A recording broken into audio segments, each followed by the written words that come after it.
Starting this video off with an inspirational quote from yours truly. We're putting this motor in this car here, all right? And it is, what time is it? 9:50. Set big goals, fail big. That's what's going to happen if we don't get this motor in here tonight. Hey, we're racing in like 2 weeks. Is it that? It's... No. Yeah. No, 3 weeks. Oh. 2 weeks. The crunch for Georgia is on. We have to have this car right here, this thing ready for Georgia, and this thing ready for Georgia. Also, I just want to let you guys know my precision pouring skills. I took the transcooler lines off this thing and completely forgot about it. Can someone just look at how full this pan is? This pan is literally filled to the brim. He's gonna suck it out of there. To the brim. Look at that. Did it start to spill over a little bit? Is that what that is? It's between you two. The battle of suction right there. All right, guys.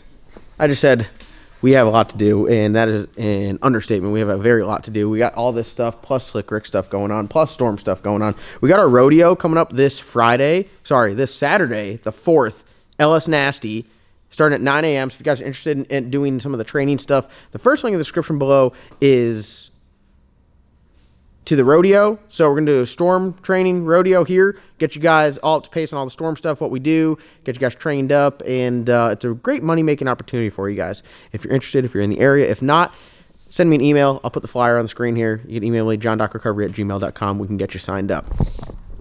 We are getting down to it here. We got the whole Innovators West front drive on here. This thing's badass. I'm got to go to the store tomorrow and get some different hardware to bolt that on.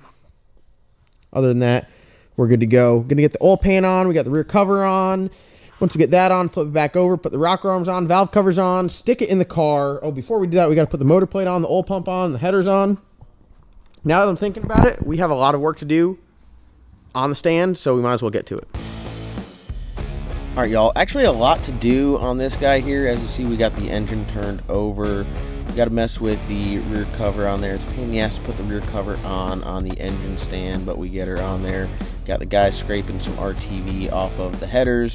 Got the oil pan gasket on, some RTV. That Williams Fab oil pan thing's absolutely badass. Billet rail. We got an ARP oil pan rail kit, which is nice. So we're using the studs on there. Get everything all nice and snug. One thing I love about the LS, the gasket system on there is great. Turn the guy back over. Got to stick all the lifters back in their respective holes because they all fall out. Don't have any valve train in there. So now you go to put the valve train in there. T&D rocker stands. We got some billet shaft rockers on there. They're bad to the bone. Shout out to Sheldon at T&D. Pretty particular about putting the top end on. I always seem to mess it up, so I really try to take my time, go over, torque everything, and like check it over like 3 or 4 times. As you can see here, we are just torquing the rocker stand. You got to put some thread sealant on the ones that go in the intake runner because the threads actually go down into the port.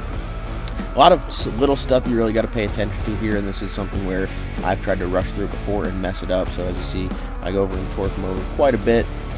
Confused as hell, couldn't figure out what push rods went into what holes, and then I looked at them and they were actually the same length. So I'm an idiot.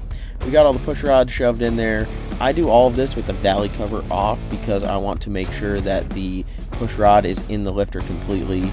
Really have no issues with that. You don't want to do like a bad adjustment or not have it in there and end up breaking a rocker arm, knocking a cup out of a rocker, anything like that. So as you can see, we start getting the rockers on. Got my little adjuster tool on there. The push rod length changed a little bit with the new valve job, and on that there's some factors that can change that. Head gasket thickness, if you do deck the block or anything like that, it could give you a slight change. Do a valve job as well. So I think we're where we need to be, going over everything, getting everything set up. Like 4 thou cold is what I'm setting it at, and I just checked 1 or 2, and I think I'm good. Maybe have to shorten the push rod up a little bit. We use Manton push rods. They're bad to the bone, so we can send those back and have those shortened up if we need to, but I'm going to go and get it warmed up and check what they are, and we should be good to go. So as you can see, getting the top end on. A little bit more time consuming than I would have thought because this time lapse is like, I don't know, 2 hours or so. Really taking my time, try not to mess anything up.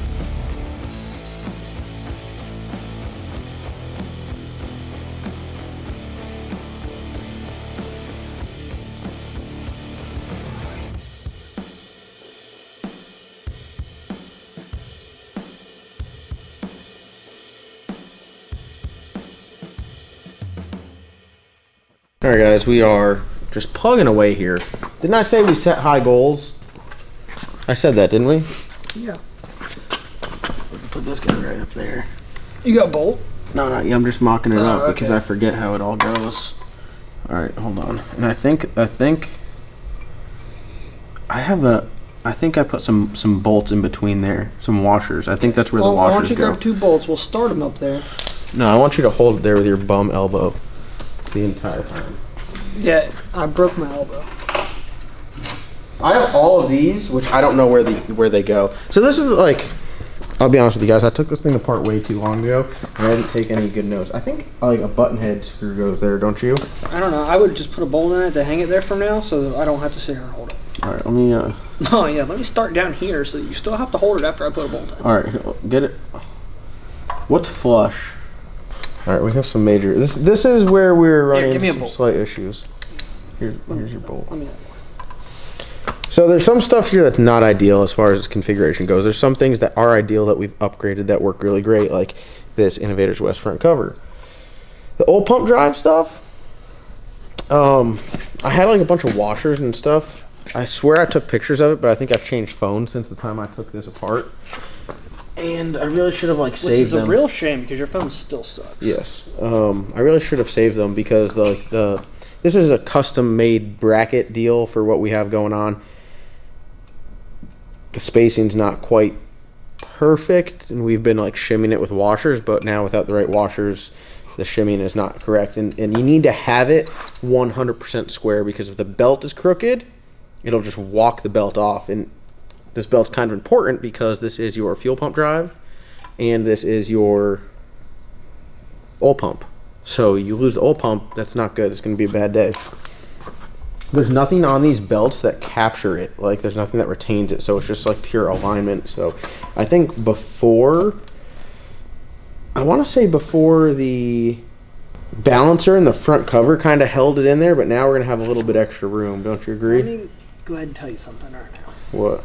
This is not going to move any. Like, that's just where that lives. Yeah. And our new balancer may sit back there. No, this, you can move this pulley on the shaft. Yeah, I understand that. I'm just saying, for like right off the bat, I'm yeah, gonna no, have to move it for sure.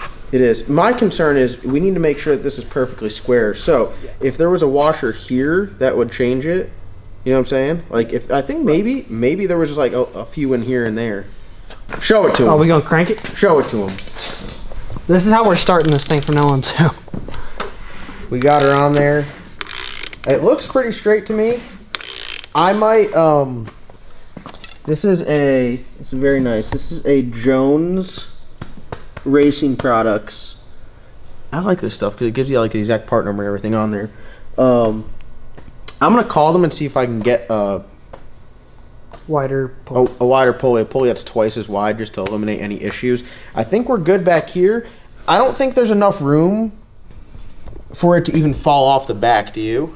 I mean, it would go in there and just shred itself.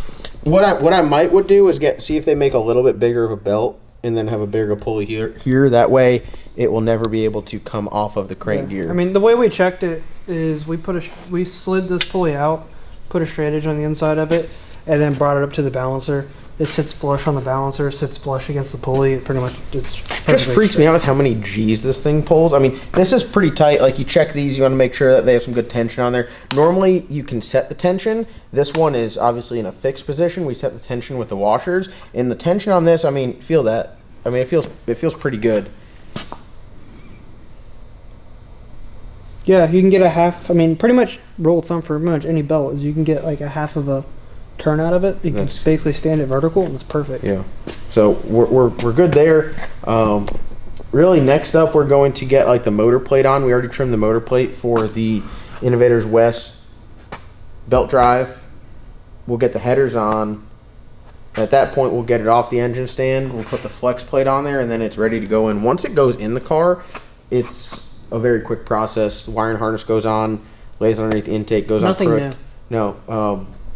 Put the intake on there, start throwing parts of the turbo kit back on there, and then like just plugging some stuff up. We are going to make some improvements now that we do have the Brown & Miller crimper here. We already got a nice Brown & Miller line for our oil feed, our oil return from the turbo. We're going to make Brown & Miller some fuel lines. We're going to make Brown & Miller It's just a lot safer. It's much nicer. We've run some of this line 2 years already. The Brown & Miller stuff, you put it on there, forget about it. Some of the other line, you can tell it's starting to get hard, so we're going to take all of the necessary precautions to make sure we stay up with all of our preventive maintenance. Was that English? Like, what time? What time is it now? It's getting late. It's 12:30. We've been working on this for a hot minute, haven't we? Damn, it's almost time for cookout. Damn, it is almost. I'm on a diet, though, bro. You can have a shake. Can I have a shake? As long as it has fruit in it and it's healthy. Dude, my God, I like that shit. Hell yeah. Yeah, I mean, I'm pretty happy with it. I'd say for tonight, what I said at the start of the video, set high goals, fail big. We're going to have a big fail on today, but we're going to win for tomorrow. We're going to get this thing ready to go, probably the headers on it and the motor plate on it tonight. Tomorrow, first thing, we'll put up on the cherry picker, put the flex plate on there and stick it in there, and then from there, end of day tomorrow, should have this thing in there ready to go, charging the battery, swapping the tires, making new transmission cooler lines, really going over everything head to toe.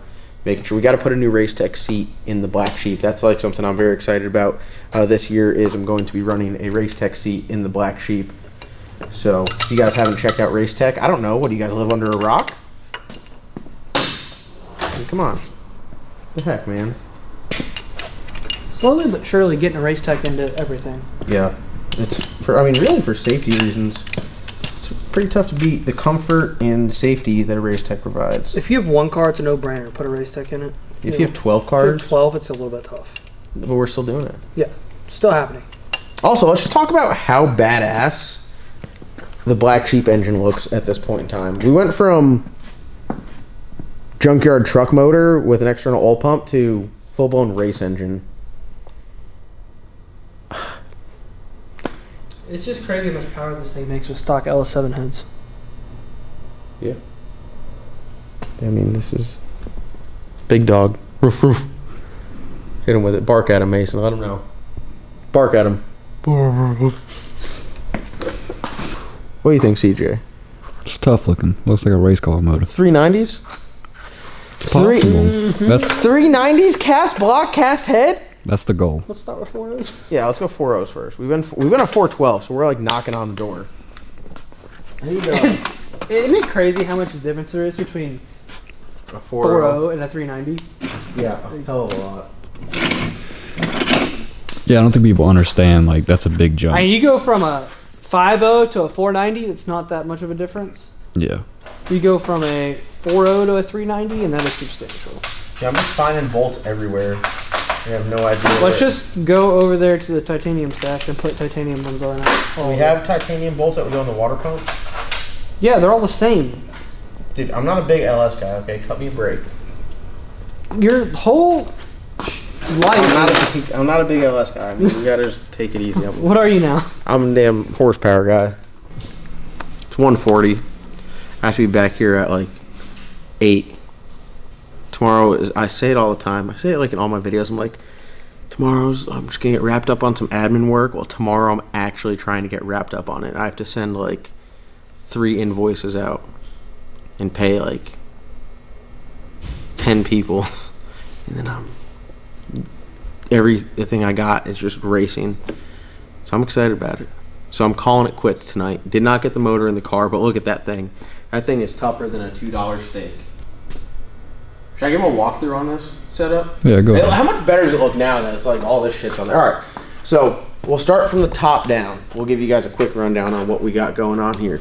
This is potentially a 3-second LDR illegal 98 millimeter cast block cast head LS engine. So from the top, we got Wilson's manifold 105 high boost throttle body. We got their 105 to 4500 elbow. We got a CID 5.0 CNC lightened intake manifold. Love the carb style intake manifolds with the elbow. I think they work absolutely great. We got their fuel rail setup on here. I think this is like dash 12. We got a single set of billet atomizer 700s. That's pretty much what you're dealing with on the intake.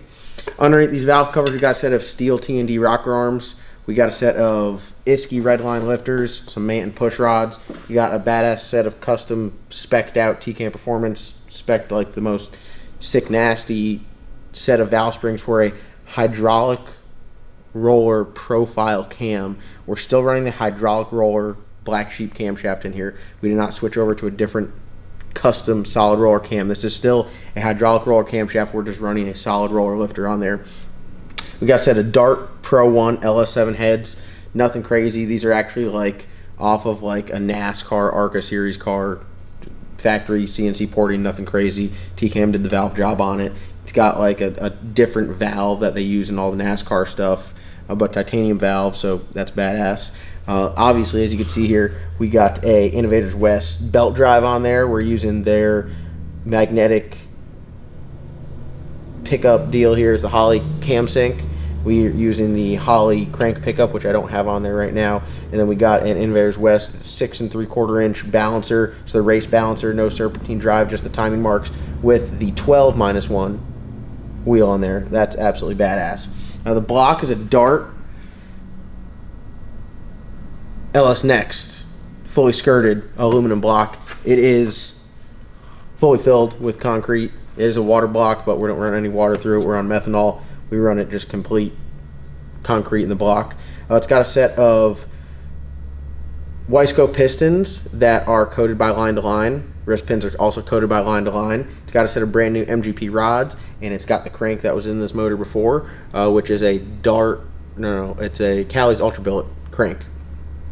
All the machine work's done by TCAM Performance. Got the top fuel hoop on there, 1/2 inch head studs, copper gaskets, badass machine work. I actually assembled this one myself with the help of Scott. Terrifying, I know. We got a Williams Fab oil pan on there, which that thing is bad to the bone. Got a set of Flowtech headers. These are 1 and 7/8 inch headers that go to a 3-inch collector, so we're in a 3-inch hot side, single 60mm wastegate, forced inductions, Gangster 98mm turbo. Aviate oil pump. We got a Waterman Nostalgia Little Bertha on there, which is like, I think it's like a 16-gallon minute pump. So we got pretty good oil pump, fuel pump on there. External wet sump is definitely the way to go. Highly recommend it. LS external wet sump has like a base pressure like 90 psi, oil pressure well into the hundreds going down track. We're running Schaefer's oil in this thing. We've made 330 passes on this entire exact identical setup. We did make some upgrades this year with the belt drive and different balancer on that. And now we're really going to push it and see how far we can take this hydraulic roller profile cam and see how fast we can go. It works well with the head. That's why we didn't make a switch over to like a big solid roller, because I think they kind of work hand in hand. If we were to go put like a massive camshaft in there, we'd run out of cylinder head. So that's what we got right now. Everything's good to go. We are ready to set it in there. We got like some little trick things that we do. We got an oil pan heater on there that helps with longevity, keeping the moisture out of the oil, vacuum the valve covers. We got these nice TCAM LS Nasty valve covers on there, and that's pretty much it. So there's your rundown. Hoping to go 3's with this guy. That's a tall order, but we're gonna try it. So that's what we got going on here. We got this thing ready to go in the car, so tomorrow we'll stick it in the car, hook all the hoses and lines up. I think other than that, we should be good to go, and excited to do some racing here shortly. I know you guys are excited. I'm excited. 146. That's going to be the end of today's video. If you haven't already, go down, click subscribe. I'll see you guys in tomorrow's upload.